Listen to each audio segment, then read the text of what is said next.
Hey guys, welcome back to another Designer Tip Tuesday video. This week we are discussing my iPad, the iPad Pro, I should say. So I have the 11-inch iPad Pro. They have two new iPads that you can get the Pro in 11 or 12.9 inches. I personally felt like this 11-inch is perfect because it can fit in my bag when I'm going to in-home consultations or traveling to client meetings, anything like that. It's small enough to just throw it in your bag. It only weighs a pound, so I felt like this was a better size for someone that, you know, is moving in and out and not just stationed in one spot, which is what iPads are for. So the 11-inch I think is perfectly fine. The screen is pretty big. It's as big as my head, bigger than my head, which is big. And I also purchased the iPad Pencil, the second generation, which is compatible with the iPad Pro, both sizes. And the Pencil is magnetic. It sticks on here. So it actually charges. So you've seen that little battery just by connecting to here. So obviously there's no place to plug in. You literally just charge your pencil from your iPad. So it's taking the juice from your iPad. Speaking of chargers, the iPad Pro charges with this USB-C charger. It's different from your regular iPhone charger. That was one thing that I didn't really like, because sometimes you just want to take one charger somewhere and be able to plug up all your Apple devices, but of course this had to have a different charger. So yeah, that's that. Oh, please excuse the tip of my pencil because my dog Lolita ate it. This little thing. She ate my pencil. So excuse that. But what I will say is the pencil is really good. I would recommend it if you are an interior designer or in the art industry, graphic designer, etc. Because one, it's like really on point. Like there's no lag when you're drawing. It's like instant. Also, like it kind of reads as if it's a paper. So if your hand is like on the screen and you're drawing, it doesn't like make marks on the other edge of the screen. So some things that I like to do with the Stylus, the pencil, and my iPad is, one, if I'm at a client's house, I will take photos of the furniture, obviously, and write dimensions. So rather than, I used to just kind of sketch it out, the furniture, like draw a little 2D view or 3D sketch of the furniture, but now I found it much easier and more informative if you literally just take a picture of the furniture that's planning to like stay in the room, write down the dimensions on the picture, so it's like there's no confusion that this little scribble scrabble over here goes to this item. Because when you're in the field and measuring items, measuring the room, like you have a sheet of paper that's just full of dimensions looking crazy, you're like, I think this is for the height of this or the width of this. So writing right directly on the picture is like a big help for me. Also, on this app, if you use the Autocad software on your desktop computer, there isn't an Autocad for the iPad yet, unfortunately, but there's an Autocad app that you can download to open your drawings. So for those of you that don't know, AutoCAD has DWG format drawings, so you can't open that like on a regular computer or anything. Like it has to be in CAD. So here there's a CAD app that you can't do the drawings, but you can open and view the drawings. And actually, let me open one up now. Here's the app. So if I just click that, I can literally see a bunch of drawings that I had previously used on here. So let's just open one in particular. Okay, so here we go. So here's a floor plan that I drew in CAD on my desktop computer, not on the iPad. However, you can see the floor plan. You can see some elevations that I drew, depending on the room. But if you look down here, I'm sorry, this is so bad. I'm a terrible reviewer. But down here, there's distance, area, radius, angle, and quick measure. So literally you can be out in the field, in the store, like say you're at, I don't know, Home Goods, and you need a dresser or something to fit in this room. If you don't see these dimensions, so you see how I have dimensions, I did those dimensions in AutoCAD on my computer. However, if I'm out in the store and I'm like, dang it, I forgot to dimension this item, I can use this app to click the distance app, and literally you touch one point and you touch the other point. And sorry, that line's crooked because I'm not doing it correctly, but that yellow dimension is the dimension for whatever it is that I'm trying to measure. Like, you can literally measure anything from CAD and it's to scale, versus if you're out in the field with a PDF of your AutoCAD drawing, you can't measure it. So whatever measurements I dimensioned myself in AutoCAD on my desktop, that's the only measurements I can see. But if I have it here on my iPad in AutoCAD, I can measure whatever I want. Does that make sense? Okay, so for example, let's use my project basement that I recently did. It's almost done. It's getting photographed in like a couple weeks. This project was literally from scratch. So there was nothing, no flooring. There's obviously the foundation and stuff, but there's no like nice flooring, nice ceiling. It was just open, exposed, like the typical non-finished basement. So we had to finish it. So I first developed the drawings in AutoCAD, kind of figuring out the layout that I wanted. Like what walls go where are the doorways, where are the half walls, etc. So once I did that, I had put it in AutoCAD. But then the contractors actually went out and built it. And based on like little conditions, maybe they can't put a wall to the inch of where I have it. Some measurements might change. So what I did was, after they put up the structure, I went back out to the site and I remeasured, used my laser measure, and retook dimensions. So it was very helpful because I already had this CAD drawing, and you can see I have some dimensions like up here already called out. So what I was doing is basically cross-referencing these dimensions to what I'm measuring that the contractors actually built, because before, these walls did not exist. I sketched on here the revised dimensions, so see 4'3", etc. And then I literally could take this iPad out in the field. This is this, mark it all up, come back to my computer and get on AutoCAD to revise anything that didn't match up with what the contractors actually built. Also on the iPad, there's an app called Photoshop Mix. So it looks like this. On Photoshop Mix, it's the perfect app if you want to create mood boards for your projects. So for example, this was one mood board I did on Photoshop Mix. So I literally hand drew these little swatches using the tool, the drawing tool on here. And you can choose the paint color, you can choose the type of drawing, if it's like a pencil, if it's watercolor, if it's, I don't know, whatever material you want, you can choose that, choose the color. And I drew the swatches on there. And then I took pictures, and on Photoshop Mix, you can actually take away the background of some items and crop it all out so that you don't see like random stuff behind the mirrors or behind the couch.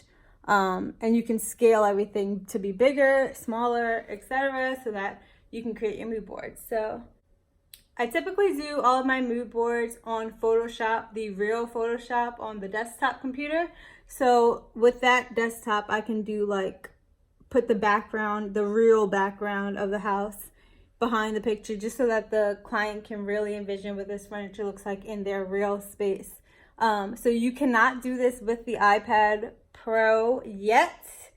So they're actually coming out with a Photoshop for the iPad Pro. And that was like the key selling point of why I even bought an iPad Pro, because I spend so much time Photoshopping on my desktop computer. And being able to do that on here would be love. So they said 2019, it's 2019, it's halfway through. So I'm just waiting for the big announcement and reveal of when Photoshop for iPad Pro actually comes out. But in the meantime, if you want to do quick little mood boards that are more simple, you can do so on Photoshop Mix. Also, for you beginner interior designers who don't know how to use Revit, AutoCAD, SketchUp, all the typical computer software programs, there's sort of a dumbed down but still pretty cool and useful and helpful program called Glance. So this program, you can literally draw out and put it in furniture into a floor plan. and it's kind of like not cartoony, but you know what I'm trying to say, like cartoony is all I can come up with right now. But not only can you do the floor plans, but you can do 3D views. So I'll move around here. This is a little fake project, just playing around in it. But you can do 3D views and apply finishes, apply materials. So if you have a real rug that you found online, you can save that rug as like a picture, and it would serve as a material, and you would basically paint this rug with that material, quote unquote, and then you can apply finishes to this model. So that's a pretty cool thing that I think you can do if you have no experience with computer software programs. This is like a super user-friendly version of a SketchUp, a Revit, etc. for 3D rendering. And if you pay for the plan, I don't, because I have those computer softwares that I can do photorealistic stuff. But if you pay for this, they have a photoreal 4K version where they can do the renderings for you on here. So I guess it's like a cloud software, almost like Revit, where you can render on here. Super easy, user friendly if you're a beginner. Okay, I have two more things I want to touch on. The first is my project management software, which is called Studio Designer. So it's a web-based program for interior design businesses. If you're small, if you're large. It was previously called Studio Webware, but they changed the name to Studio Designer. So I use the 2.0 version on my desktop. But it's a cloud software, so you can use it for whatever, a phone, a desktop, whatever, an iPad if you're going on the internet. However, they also have an app for Studio Designer. So if you click here, and you can create to-do lists, which I have nothing on here yet. Time tracking, if you charge per the hour, it's showing me my login.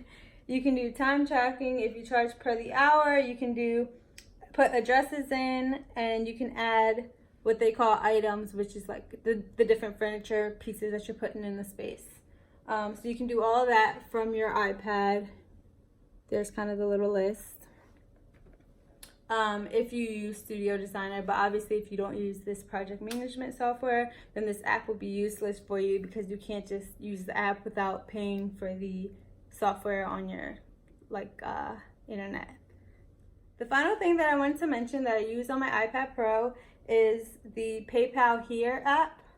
So you can use this on your phone or your iPad. However, I feel like it's much more professional if you're going out to a client's home. This is kind of like your reference. You're showing your floor plans, you're showing your 3D views, you're showing literally everything you can do on this iPad if you want to plan a meeting. And it's literally like, this is your portable computer that you're bringing to your meeting. It's more slim than a real laptop, and just user friendly.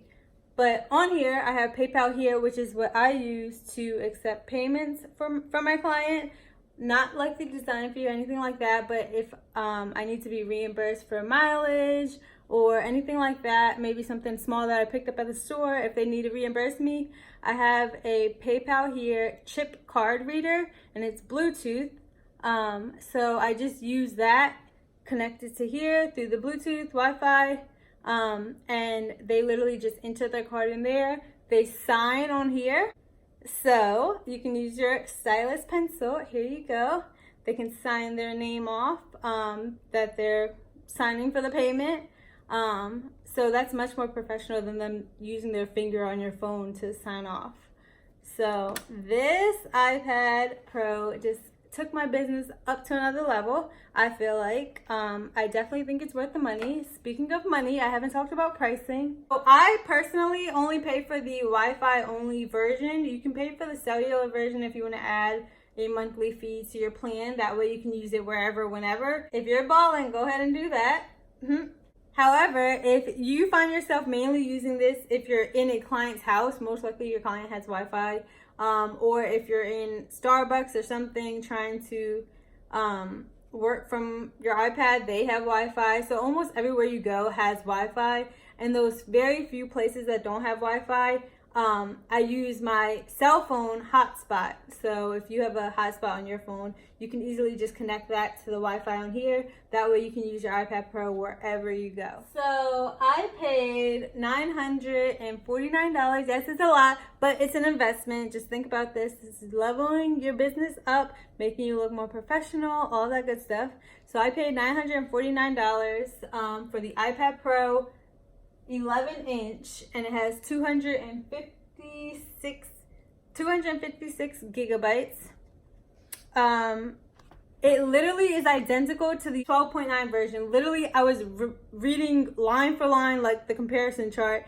Everything's identical except the 12.9 obviously has a bigger screen, so the resolution's better, quote unquote, because the screen size, you know, all that technical stuff. And then the 12.9 version also has a full keyboard. So this one has a little keyboard that pops up. Let me see it. Oh, you can see it here. It's a full keyboard. Like, it has all of the numbers and letters and stuff. However, it's just smaller, like, buttons. Versus if you had the 12.9 version, they're like spaced out a little bit more. Speaking of keyboards, the iPad Pro also, you can get a Bluetooth compatible keyboard, which I have. I just can't find it right now. I need to look for it. I think it's in my office storage area. But you can literally attach that to here magnetically. If you want a real keyboard and you don't like yourself typing on a screen, you can attach a wireless Bluetooth one. So if you're typing notes or whatever, you can do so with that. And the wireless keyboard, I got it on jet.com for like 30 bucks, so it's not expensive at all.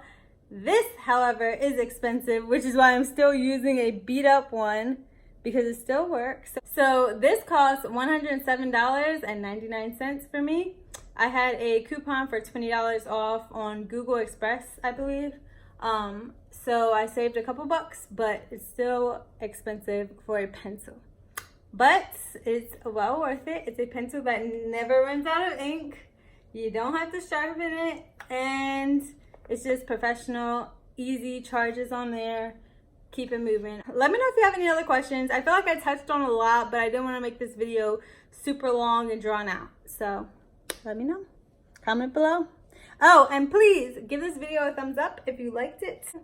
That's how I know that you guys want to see more. So if you guys aren't engaging with my content and showing me that you actually are enjoying and finding use and like it's helpful for you, then I don't need to continue it. Because what am I doing it for if you guys don't care?